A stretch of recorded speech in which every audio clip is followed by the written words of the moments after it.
Terima kasih Anda masih bersama kami. Saudara Komisi 2 DPR RI akan panggil KPU, Bawaslu, DKPP, dan Menteri Dalam Negeri untuk mengevaluasi penyelenggaraan pemilu 2024. Penyelenggara pemilu dan Mendagri akan dipanggil Komisi 2 DPR RI dalam rapat dengar pendapat yang dijadwalkan digelar Kamis 14 Maret 2024.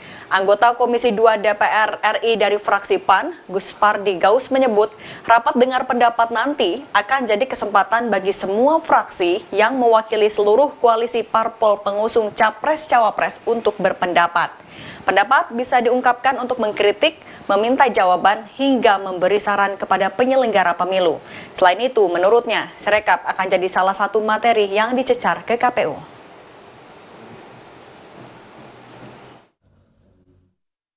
Evaluasi tahapan pemilu 2024. Artinya adalah bahwa